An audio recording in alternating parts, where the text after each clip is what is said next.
So I think the wisdom of the great books, and the wisdom of the great books is wisdom that has endured for thousands of years. It's wisdom that is practical as well as theoretical. It's passed down because it worked, so to speak, and it's uh, kind of a way for different generations to teach younger generations how the most successful of them and how they've found a way to get through what may seem like the maze or the fun house of existence. So there's the great books that we'll look at in this particular presentation. I'll just try to pick out a few highlights. There's also the wisdom literature of of the Bible, such as Job, Proverbs, Ecclesiastes.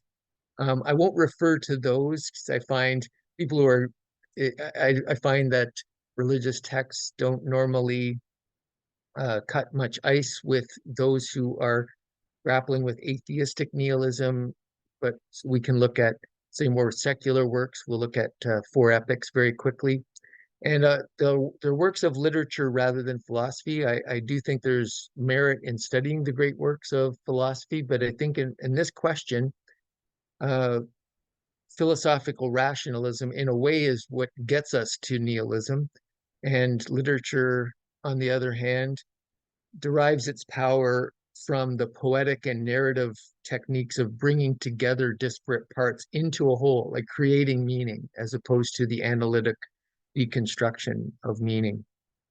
So, so as I said, if even if we take a cursory look over the next, let's say, 5 minutes of some key messages of four key epics of the Western tradition, we see that all of them point to forms of heroism, forms of self-sacrifice and transcendence of the self, transcending the momentary needs of the self. All of them point to ways in which we can think of our lives.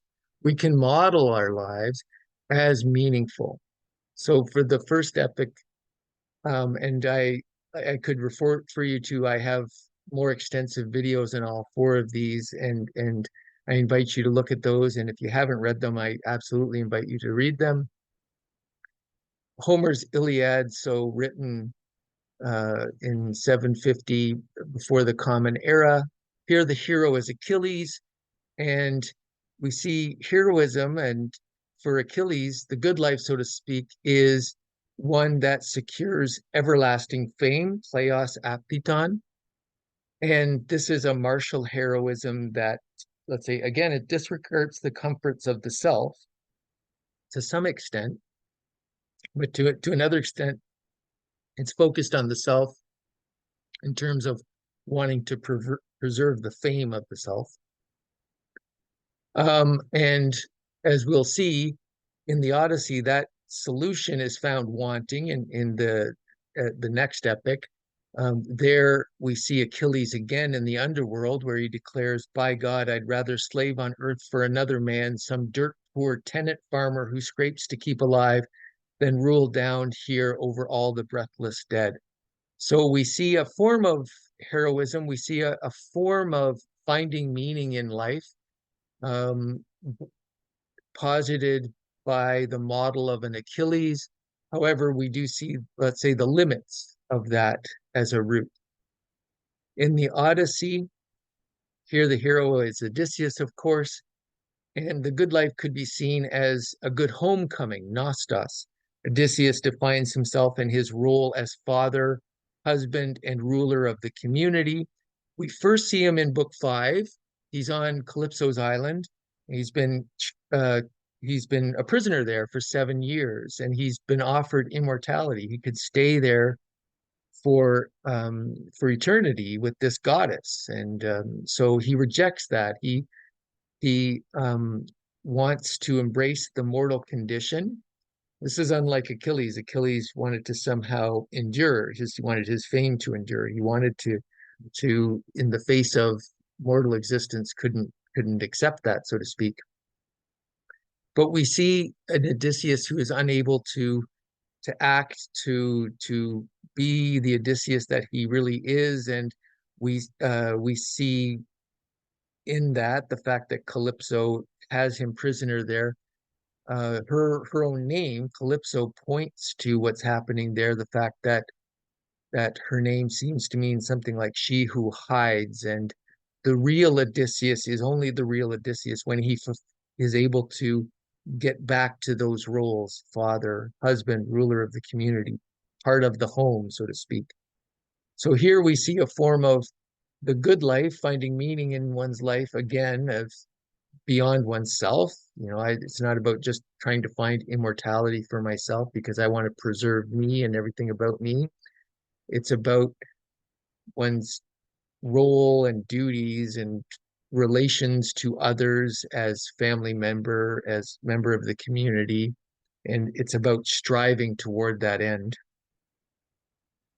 In the Aeneid, we have an extension of that, and maybe even a furthering of that notion of heroism with Aeneas as hero, who's known for his piety, or pietas, which could be translated as performing one's duty to all to whom one has a duty.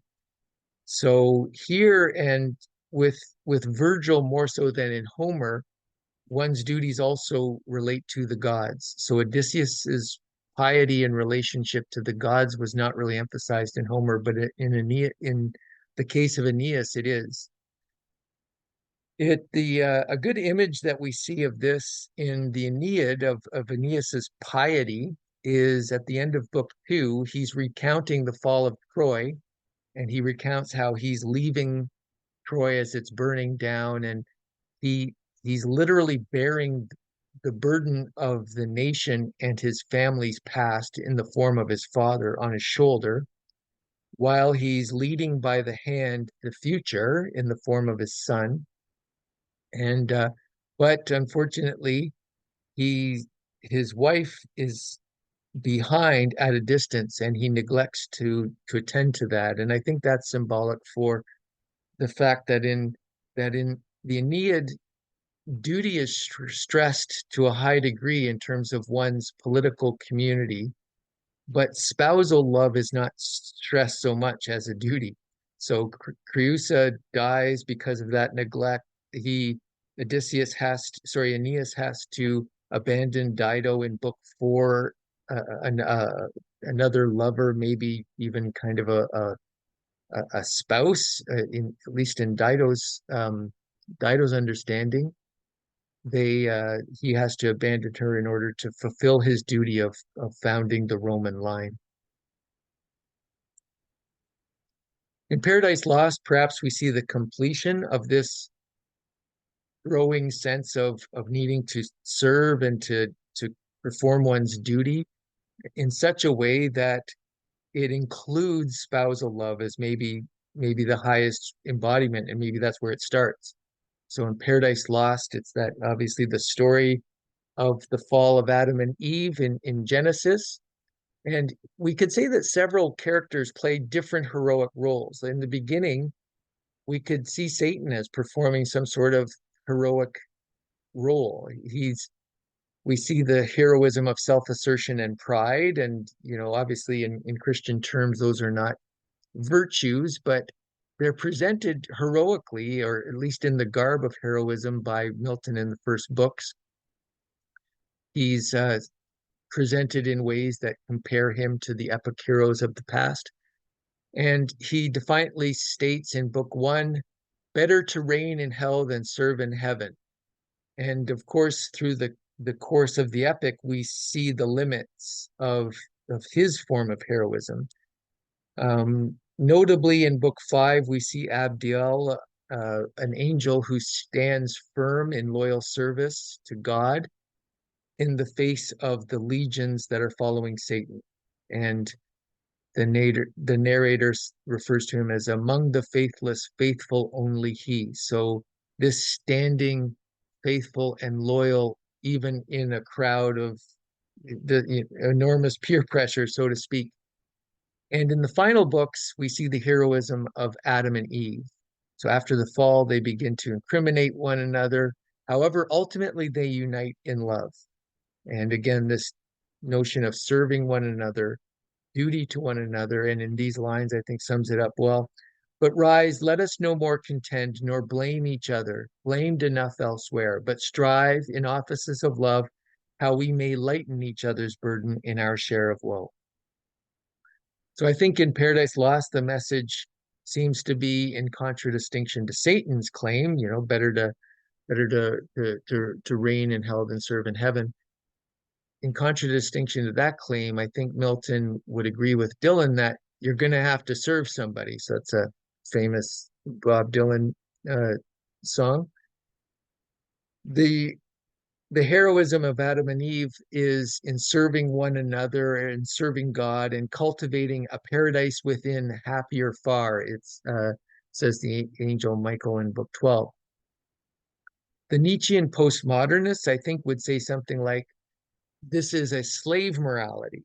This is produced by weak people who need to make a virtue out of their weakness. I think that would be a Nietzschean postmodern response, that this is just a particular type of moral claim produced by the Christian worldview, etc. And they will say it's far better to rule over others and deposit one's will to power, that type of thing, or that there's uh, different value systems in competition, that type of thing. I think that notion that it's better to rule over others and posit one's will to power, that the ultimate truth is this will to power. I think the result of this line of thinking we've seen over the last centuries. So I'll leave it there. So, in summary, I think rather than merely the self assertion or self actualization of caring for the self because I said so, and it's a self posited value system that is founded on the self. I think we need to care for the self with the goal of transcending the self, with the goal of serving something bigger than ourselves, serving others, serving, uh, trying to see ourselves as having an end or purpose in this service of something larger than ourselves. So I have on this slide, when I think about caring for the self in relation to thinking about how we can transcend the self to something larger, when I think about caring for the self, I think it's a good guide to think about spirit, mind, and body. Again, as I said, we could think of people who say, yeah, well, the good life is all just bodily pleasures, eat the best food, have uh, sex with uh, beautiful partners all of the time. So that would be to see all of one's meaning in, first of all, only the self and nothing that transcends the self, but also only in the bodily aspect of the self. And we need to take care of the body. We need to be healthy. We need to feed it. We need to exercise. We need to we need to have the body be able to serve the larger whole, but we can't, I don't think, make it the foundation.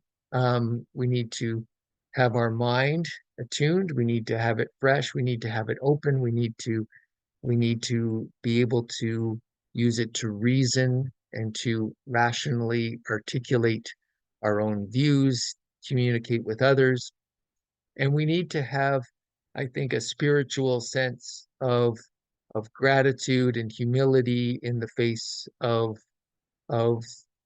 the something that transcends us again. So when I think of the care of the self, I think what I always advise people is to try to find time, whether it's at the end of the day.